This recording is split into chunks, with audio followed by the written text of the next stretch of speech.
Hey guys, Bill here with a review of the new Spider-Man film, No Way Home.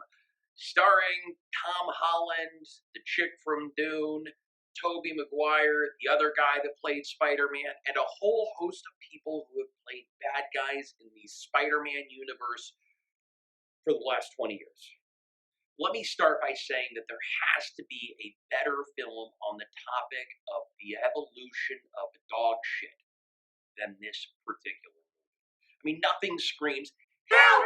I'm running out of ideas!" like bringing back Willem Dafoe and Tobey Maguire as Peter Parker and the Green Goblin in 2021.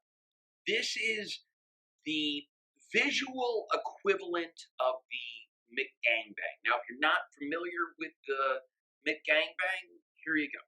It's a double cheeseburger with a chicken patty shoved in the middle. You order it at McDonald's, it's on the secret menu, but I'm sure if you go to any other fast food restaurant, you can kind of order it the same way. But the McGangbang is just kind of a template. It's got a couple of things that people really enjoy: the chicken sandwich and the double cheeseburger.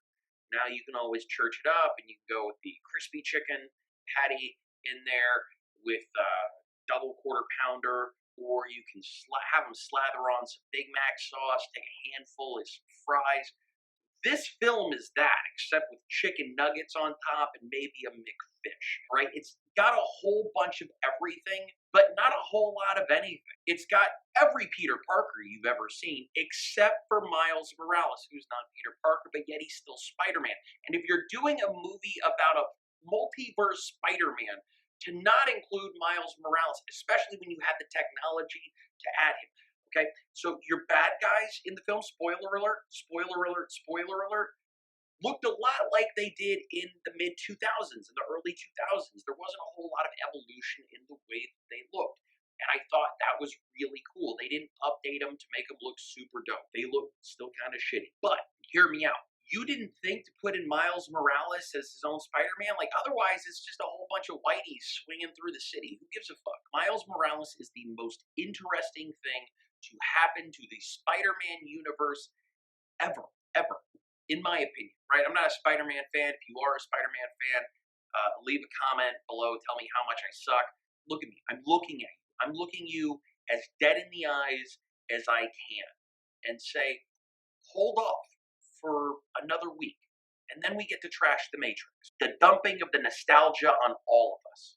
They are feeding it to us because it's comfort food, and we continue to eat it and digest it and shit it out. Like the McGangbang. You don't need a McGangbang in your life, and you don't need the new Spider-Man in your life. There's better bullshit out there. Search for the better bullshit. Let me put it another way. I wouldn't face existential dread to go see the new Spider-Man. If you are the slightest bit uncomfortable leaving the house right now, don't change your ways to go see Spider-Man. If you have changed your ways and you want to go outside and you want to go to the movies or you want to do something, don't go see this movie. Go see something else. There's all kinds of stuff. Encanto, I'm sure, is great. It's got to be better than this. Have a great day. Don't go watch Spider-Man.